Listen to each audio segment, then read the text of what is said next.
আসসালামু আলাইকুম। দেশ উপবাস থেকে যারা আমার এই ভিডিওটি দেখছেন তাদেরকে অসংখ্য ধন্যবাদ। আজকের ভিডিওতে আপনাদেরকে জানাবো 2 তলা ফাউন্ডেশনের বাড়ি কিভাবে করতে হয়, বেস, কলাম, বিমের সাইজ কতটুকু রাখতে হয়, তারপর একটি ফাউন্ডেশন বাড়ি নির্মাণ করার সময় আপনাকে কোন কোন বিষয় খেয়াল রাখতে হবে।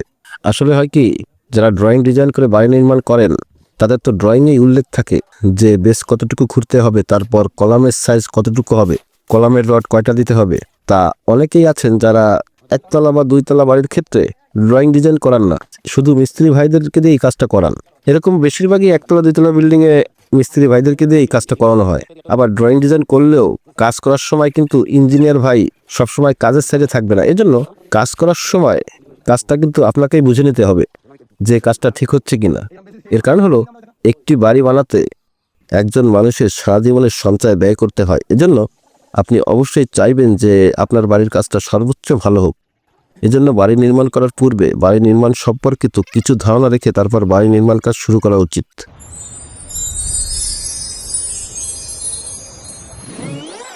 এখানে যে কাজটি দেখতে পাচ্ছেন করা হচ্ছে, এটা 2 তলা ফাউন্ডেশনের একটি বাড়ির কাজ করা হচ্ছে। এখানে 2% জমির উপরে 9টি পিলার দিয়ে বাড়িটি করা হবে।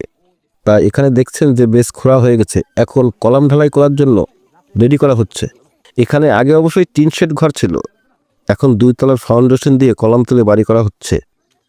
এখানে জায়গা কম থাকার কারণে সব কয়টা বেস একসাথে খোঁচা সম্ভব হচ্ছে না, এজন্য 2টা 3টা করে ঢালাই করা হচ্ছে। ভালো হয় যদি সব কয়টা বেস একবারে খুঁড়ে তারপর সবগুলো একবারে মিক্সচার মেশিন দিয়ে ঢালাই করলে। যাই হোক, এখানে যে মাটিটা খোঁড়া হয়েছে 2 তলা ফাউন্ডেশনের জন্য, এটা চওড়া আছে 4.5 ফিট আর লম্বা আছে 4.5 ফিট, আর এখানে ডিপ করা হয়েছে 4.5 ফিট। যদিও মাটির এই গভীরতাটা অনেক সময় বেশি করতে হয় যদি মাটি ভালো না থাকে, কিন্তু এখানে বসত ভিটা ছিল, তো এখানে বেশি প্রয়োজন নাই। এরকম জায়গায় বাড়ি বানানো হলে এভাবে করলেই চলবে, মানে উপরের মাটির লেভেল থেকে নিচে 4.5 ফিট পর্যন্ত গেলেই চলবে। তাহলে এখানে গভীরতাটা 4.5 ফিট আর লম্বাটাও 4.5 ফিট। এখানে যে জালিটা বসানো হয়েছে দেখতে পাচ্ছেন, এটা 16 মিলি রড দিয়ে 6 ইঞ্চি করে গ্যাপ দিয়ে বসানো হয়েছে। এই যে এটা 4 ফিট বাই 4 ফিট। এভাবে চারপাশের বেসের সাইজ একই হবে, শুধু মাঝখানের একটি বেস 5 ফিট বাই 5 ফিট খোলা হয়েছে। এই যে এটা 5 ফিট বাই 5 ফিট বেস, এখানে ঢালাই হবে 5 ফিট বাই 5 ফিট। এখানে শুধু একটি বেসই 5 ফিট বাই 5 ফিট রাখা হয়েছে, আর বাকি সাইডের যে কলামগুলো আছে সবগুলো 4.5 ফিট বাই 4.5 ফিট। মাঝখানের কলমের বেসটা শুধু একটু বড়, এর কারণ হলো একটি বিল্ডিংয়ের লোড বেশি থাকে হচ্ছে বিল্ডিংয়ের মাঝখানে, এজন্য বেস একটু বড় দিতে হয়। আবার কলামের রডও একটু বেশি দিতে হয়। যদিও একটি ফাউন্ডেশন বিল্ডিংয়ের বেসের সাইজ কয়েক প্রকার হয়ে থাকে একটি বিল্ডিংয়ের লোড অনুযায়ী। এখানে সাইডে সব কয়টা কলামগুলোর রড 4 পিস করে দেওয়া হয়েছে। এই যে 4 পিস করে রড দেওয়া হয়েছে, 16 মিলি রড, আর কলামের সাইজ দেওয়া হয়েছে 12 বাই 12। এখানে শুধুমাত্র একটি কলামে 6 পিস রড দেওয়া হয়েছে। এই যে এটা মাঝখানের কলাম, এই কলামটায় শুধু 6 পিস রড দেওয়া হয়েছে, আর এই বেসটার সাইজ দেওয়া হয়েছে 5 ফিট বাই 5 ফিট। এখানে সাইডের সব কলামগুলোর বেস ঢালাই করা হচ্ছে 15 ইঞ্চি, 12 ইঞ্চি দেওয়া হচ্ছে মূল ঢালাই, আর 3 ইঞ্চি দেওয়া হয়েছে টেপার ঢালাই। এগুলো হচ্ছে সাইডের কলামগুলো দেওয়া হয়েছে। এই যে নিচে 12 ইঞ্চি আর এভাবে উপরে 3 ইঞ্চি টেপার ঢালাই, এই মোট 15 ইঞ্চি। এভাবে সাইডের সব কলামগুলো একইভাবে ঢালাই করা হচ্ছে। আর এই বিল্ডিংটার শুধু মাঝখানে একটি কলাম ঢালাই করা হচ্ছে 14 ইঞ্চি, আর টেপার দেওয়া হয়েছে 3 ইঞ্চি, মোট 17 ইঞ্চি। যদিও 2 তলা ফাউন্ডেশনের জন্য সাইডের ঢালাইগুলো 10 ইঞ্চি আর টেপার 3 ইঞ্চি দিলেই চলতো, আর মাঝখানেরটা 12 ইঞ্চি আর টেপার 3 ইঞ্চি দিলেই চলত। কিন্তু মূল ঢালাই সাইডের কলামের জন্য 10 ইঞ্চির কম কোনোভাবেই দেওয়া যাবে না, এটা আপনারা খেয়াল রাখবেন। আর মাঝখানের ঢালাইটা একটু বেশি দিতে হবে, যেহেতু একটা বিল্ডিংয়ের লোডটা মাঝখানে একটু বেশি পড়ে, এই জন্য। এখন আপনাদেরকে দেখাবো যে একটি বিল্ডিংয়ের মাটি খোঁড়া থেকে শুরু করে বেস ঢালাই তারপর শর্ট কলাম পর্যন্ত কিভাবে করা হয়েছে, আর এরকম একটি কাজ করার সময় আপনাকে কোন কোন বিষয়গুলো খেয়াল রাখতে হবে। মাটি খোঁড়ার পরে এখানে 3 ইঞ্চি বালি দিয়ে তারপর ইটের সলিং করা হয়েছে। যদিও সবচেয়ে ভালো হয় হচ্ছে যদি ইটের সলিং না দিয়ে 3 ইঞ্চি সিসি ঢালাই করা হয়। যাই হোক, এই ইটের সলিং এর ক্ষেত্রে আপনার একটা জিনিস খেয়াল রাখবেন, সেটা হচ্ছে যে কোনোভাবে যেন শুকনো ইটের পরে ঢালাই না করা হয়। ইট ভালোভাবে ভিজিয়ে তারপর ঢালাই করতে হবে।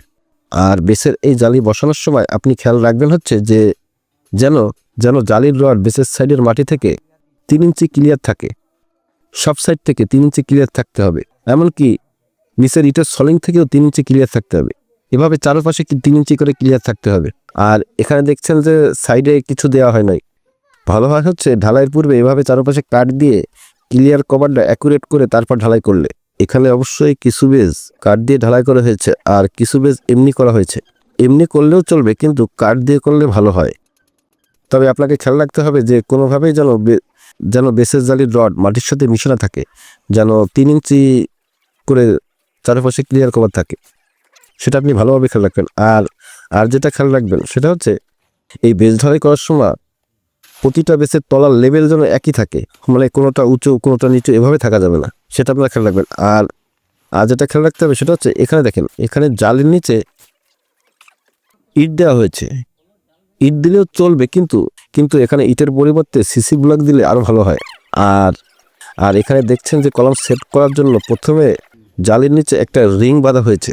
এভাবে আগে লেওয়ার দিয়ে একটি করে কলাম সোজা রিং বসিয়ে পরে কলাম সেট করতে বেশ সুবিধা হয়। যাই হোক, অন্যভাবেও করা যায়, তবে এভাবে করলে কলামগুলো সেন্টারে রাখতে সহজ হয়। আর আপনারা কলামের এই খাঁচা বানানোর সময় যেটা খেয়াল রাখবেন সেটা হচ্ছে যে কলামের রিংয়ের এই হুকগুলো যেন এভাবে 135 ডিগ্রি অ্যাঙ্গেলে থাকে, সেটা আপনারা খেয়াল রাখবেন। অবশ্যই কলামের রিংয়ের হুকগুলো এভাবে 135 ডিগ্রি অ্যাঙ্গেলে থাকতে হবে, এটা ভূমিকম্প প্রতিরোধক। আর সবচেয়ে গুরুত্বপূর্ণ একটি বিষয় সেটা হচ্ছে যে এই ঢালাই যখন মেশানো হবে তখন অবশ্যই আপনাকে পাশে থাকতে হবে যে ঢালাইয়ের মশলা ঠিকঠাক মেশানো হচ্ছে কিনা, বা সিমেন্ট বালি খোয়ার রেশিও ঠিকঠাক আছে কিনা, সেটা মেশিনে মেশানো হোক বা এভাবে হাতে মেশানো হোক, যেভাবেই হোক অবশ্যই ঢালাইয়ের সময় আপনাকে এটা ভালোভাবে খেয়াল রাখতে হবে। আর এই বেজ ঢালাই করার সময় সবচেয়ে গুরুত্বপূর্ণ বিষয় হচ্ছে যে বেজ ঢালাই কোনো শুকনো মাল দিয়ে বেজ ঢালাই করা যাবে না। অনেক সময় হয় কি, বেসে পানি উঠে যাওয়ার কারণে মিস্ত্রি ভাইরা শুকনো মাল দিয়ে বেজ ঢালাই করে দেয়, কিন্তু কোনোভাবেই এটা করা যাবে না।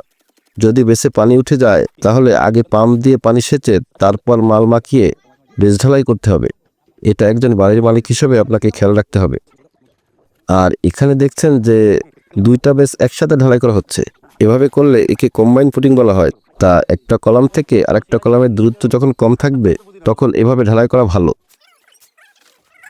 আর সবকটা কলাম যেন একেবারে সোজাসুজি থাকে।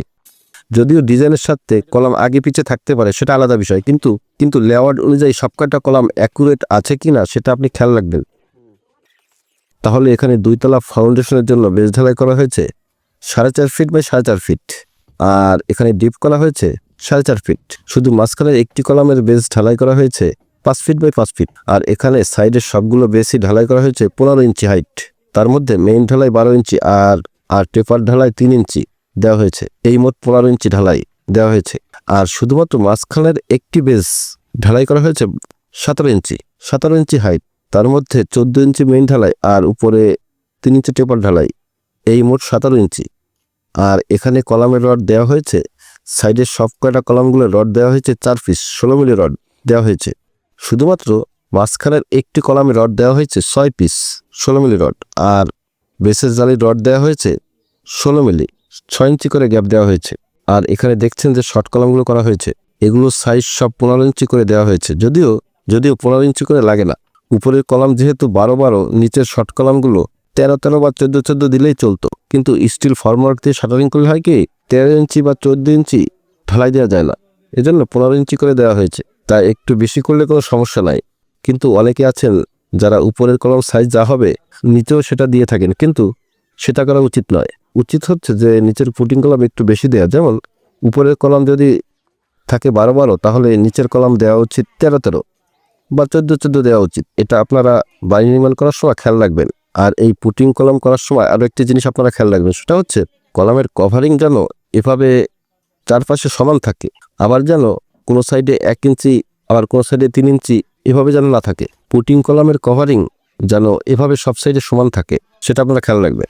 আর এখানে দেখছেন যে বিল্ডিংয়ের ভেতর পানির ট্যাঙ্ক বানানো হচ্ছে। তার শহরের মধ্যে হয় কি জায়গা কম থাকার কারণে সেফটি ট্যাঙ্ক তারপর পানির ট্যাঙ্ক বিল্ডিংয়ের ভেতরে বানানো হয়, কিন্তু আপনার যদি জায়গা বেশি থাকে সেক্ষেত্রে এই সেফটি ট্যাঙ্ক তারপর পানির ট্যাঙ্ক বিল্ডিংয়ের বাইরে বানানোই ভালো। আর বিল্ডিংয়ের ভিতরে এই সেফটি ট্যাঙ্ক তারপর পানির ট্যাঙ্ক বানানোর সময় আপনাকে একটা জিনিস খেয়াল রাখতে হবে, সেটা হচ্ছে যে ট্যাঙ্কের ভেতরে যেন কোনো কলাম না থাকে। ট্যাঙ্কের ভেতরে কলাম তারপর ভীম এগুলো থাকা যাবে না। আর ট্যাঙ্কির সাইডে বা ভেতরে যদি কলাম থাকে সেক্ষেত্রে কলামকে এক্সট্রাভাবে ঢালাই করে তারপর প্লাস্টার করে কলামকে আলাদা করে দিতে হবে ট্যাঙ্কি থেকে। এটা আপনারা বাড়ি নির্মাণ করার সময় খেয়াল রাখবেন। এতক্ষণ ভিডিওটি দেখার জন্য ধন্যবাদ। আসসালামু আলাইকুম।